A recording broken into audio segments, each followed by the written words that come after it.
चंद्रमा आसमान में चमकता है, उसे तोड़ने की बातें सिर्फ आशिकों के मुंह से ही सुनी है। लेकिन क्या आप जानते हैं कि पृथ्वी पर भी एक चांद है जिसे तोड़ने के लिए अंग्रेजों ने न सिर्फ गोलीबारी की, उसे उखाड़ने के लिए भी एड़ी चोटी का जोर लगा दिया। लेकिन ना तो आसमान का चांद कभी टूटा और ना ही धरती का यह चांद अपनी जगह से टस से मस हुआ।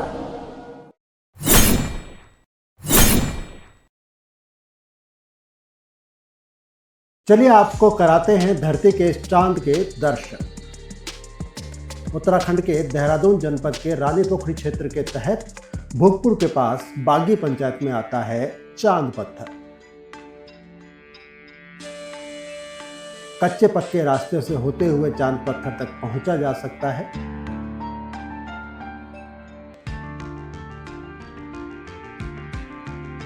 सरकारी उपेक्षा का शिकार यह खूबसूरत स्थान सिर्फ और सिर्फ अपने नाम से ही लोगों को आकर्षित कर रहा है।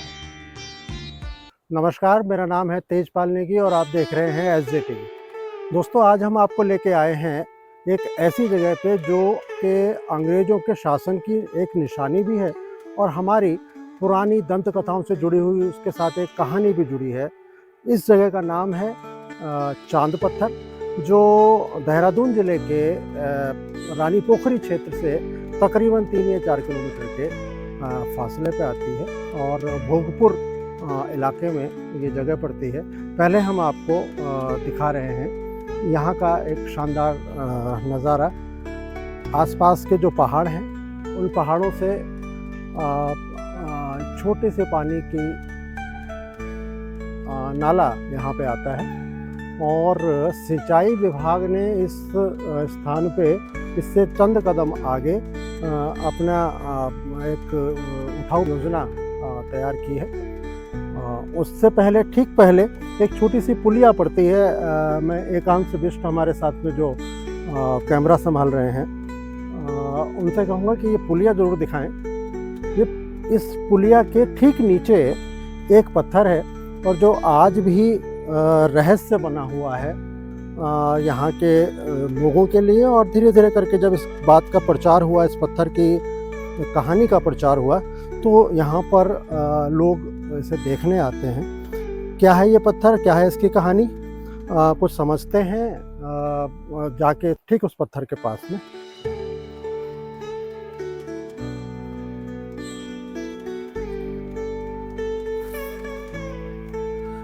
यह है वो पत्थर जिसमें अगर आप ध्यान से देखें, इसको जूम करें अगर, तो यहाँ पे आपको दिखाई पड़ेगा कुछ चक्र बने हुए हैं और ये चक्र ऐसा कहा जाता है कि ये प्राकृतिक चक्र हैं और इसी वजह से इस पत्थर का नाम पड़ा है चांद पत्थर। ऐसा कहा जाता है कि अंग्रेज़ों ने इस पत्थर को उखाड़ने के लिए, कुछ कहानियाँ रही होंगी, तो इस पत्थर को उखाड़ने के लिए अंग्रेज़ों ने काफ़ी प्रयास किए थे।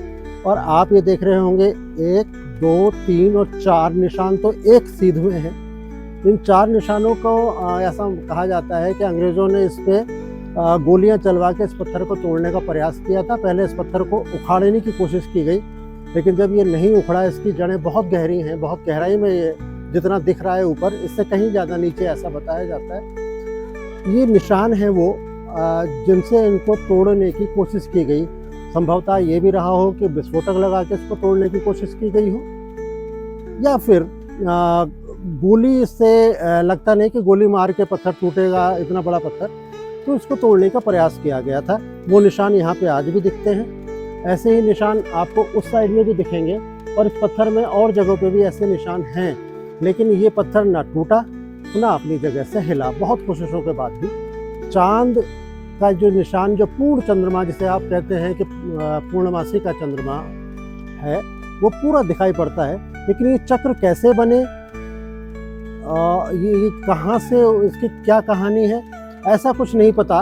लेकिन स्थानीय लोग भी इस बात को मानते हैं कि ये जो पत्थर है ये प्राकृतिक है और इसमें यहाँ के किसी देवी देवता का या किसी ऐसी शक्ति का जो यहाँ पे अपना अधिकार मानती है, उसकी ये निशानी इस पत्थर को माना जाता है। अब लोग इस पत्थर को देखने के लिए यहाँ आते हैं और हालांकि यहाँ पे लोगों को ठहरने का या थोड़ा सा बैठ के कुछ समय गुजारने का ऐसा कोई इंतजाम दिखाई नहीं पड़ते आसपास। हम आपको दिखाएंगे वो सारा पूरा इलाका ये, लेकिन ये अजूबा है अपने आप में इस क्षेत्र का कि इस पत्थर को तोड़ने के लाख प्रयास के बावजूद भी ना तो पत्थर अपनी जगह टूटा और ना ही अपनी जगह से हिला। चांद पत्थर पे ये इस निशान काहे के हैं, इस पे अभी अलग अलग कहानियां हैं, लेकिन फिलहाल हम ये मान लेते हैं कि ये प्राकृतिक है और इसको तोड़ने की कोशिश की गई थी। हमारे साथ में हैं किशन थापा जी, जो यहीं के रहने वाले हैं और चांद पत्थर में एक बड़ा ये कुछ बताना चाह रहे हैं कि चांद पत्थर के आसपास इन्होंने कुछ देखा है। क्या देखा है वो उनसे चर्चा करते हैं। किशन थापा जी, आपका बहुत बहुत स्वागत। और ये बताइए कि आप कितने टाइम से यहाँ हैं, आपकी पैदाइश यहीं की है क्या? मेरी पैदाइश यहीं की है, चांद पत्थर की है ना। अच्छा। हाँ जी। और पिताजी यहाँ पे क्या काम करते थे? कुर्सी करते थे ना यहाँ पे, ये पेड़ पौधे यहाँ पे। हाँ जी। अच्छा, तो वो ज़मीन अब ये किसी ने खरीदी है? ये जो पीछे बन रहा है ये क्या बन रहा है? ये गेस्ट हाउस है पहले से ही। अच्छा। हाँ जी। अच्छा, बना रखा था, लेकिन अभी तो ये बिक गया है, किसी और के पास है देहरादून के। तो क्या योजना है उनकी आगे, फिर यहाँ कुछ बनेगा? ये कुछ बनाने के लिए वो कर रहे हैं। हाँ हाँ। हाँ जी। अच्छा अच्छा, इस बार जो आपदा आई उससे चांद पत्थर को कोई नुकसान हुआ क्या? नहीं नहीं, उसमें कोई नुकसान नहीं हुआ, बस इधर ही थोड़ा सा, इधर यही मकान में थोड़ा सा वो आया। हाँ। थापा जी, मुझे बताएं कि चांद पत्थर की कहानी जो भी आपको पता है, क्या कहानी है? मैंने तो इतना पता नहीं है मुझे भी जी। लेकिन वही है, पहले कहते थे कि इसमें वो सांप सूप ये देखेगी। अच्छा। उसमें लिपटता हुआ। अच्छा, ये तो दिखाई नहीं आएगी। ऐसा किसी ने देखा? हाँ, देखा हुआ है ये तो। अच्छा। हाँ जी। तो लेकिन हमने इतना वो नहीं करा अभी उस टाइम का। तो अंग्रेजों ने इसे तोड़ने की हाँ कोशिश जी, की? अंग्रेजों ने तोड़ने की कोशिश करी हुई है, इससे एक हिस्सा टूटा हुआ भी है। हाँ हाँ। हाँ। वहाँ पे कुछ निशान है, वो क्या? वो गोलियों के निशान। गोलियों के हाँ निशान। जी, सुना है। सिर्फ एक वो सांप वाली हाँ कहानी जी, आप बस बोलते वही हैं। देखिए, बस वही है, एक वो पत्थर की इसे तोड़ा गया था अंग्रेजों के टाइम में। अच्छा। हाँ। हाँ, ये टूटा नहीं। वो सांप कितना मोटा बताया जाता है? ज्यादा मोटा भी नहीं है, इतना ही कि उसमें ही है बस। अच्छा। हाँ। तो इसी चांद वो पत्थर के वहीं पे आसपास ही घूमता रहता रहता है बस। वहीं रहता हाँ है। जी। हाँ हाँ। ना किसी को नुकसान करता है ना कुछ। हाँ।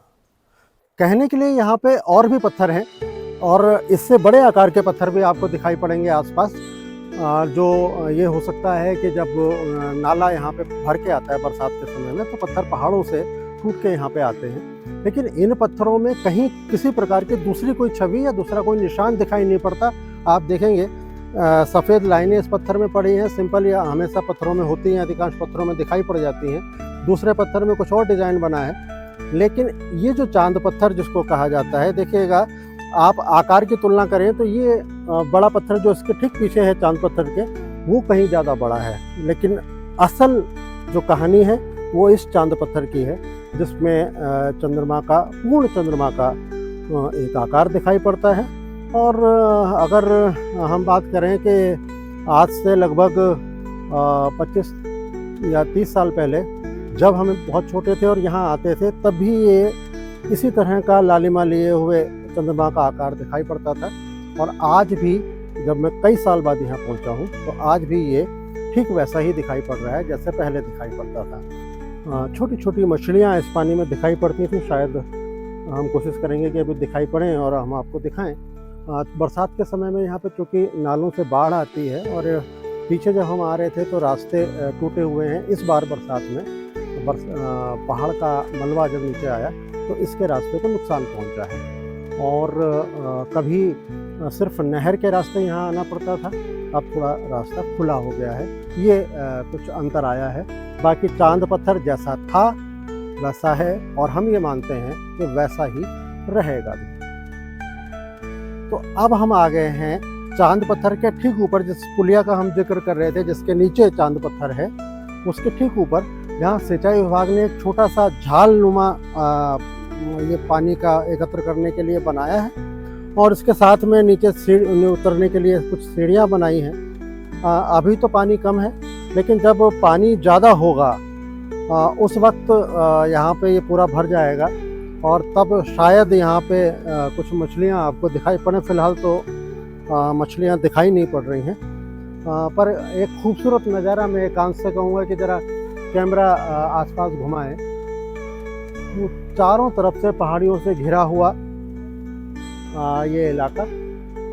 और यहाँ पे एक छोटा सा रेस्ट हाउस भी कभी बनाया गया था ताकि लोग यहाँ पे आएँ और यहाँ के नज़ारों को अपनी आँखों से देख सकें, यहाँ ठहर सकें, यहाँ खान पान की व्यवस्था हो सके उनकी। लेकिन फ़िलहाल यहाँ पे ऐसी कोई व्यवस्था दिखाई नहीं पड़ रही है। सिर्फ ये है कि चांद पत्थर लोगों के लिए आकर्षण का केंद्र अवश्य है, लेकिन हमारी सरकारें, हमारी लोकल जो सरकारें हैं, यहाँ की पंचायत है, अगर थोड़ा सा इस तरफ को ध्यान दें तो चांद पत्थर भी एक पिकनिक स्पॉट के रूप में ये उभर सकता है और यहाँ पे भी कुछ लोगों को रोज़गार के साधन भी मुहैया हो सकते हैं और लोगों की जानकारियाँ भी बढ़ सकती हैं, अपनी कल्चर और अपने इतिहास के बारे में भी नए शोध हो सकते हैं। तो ये है चांद पत्थर की पूरी कहानी जो हमने ठीक चांद पत्थर पर जाके आपको दिखाई है।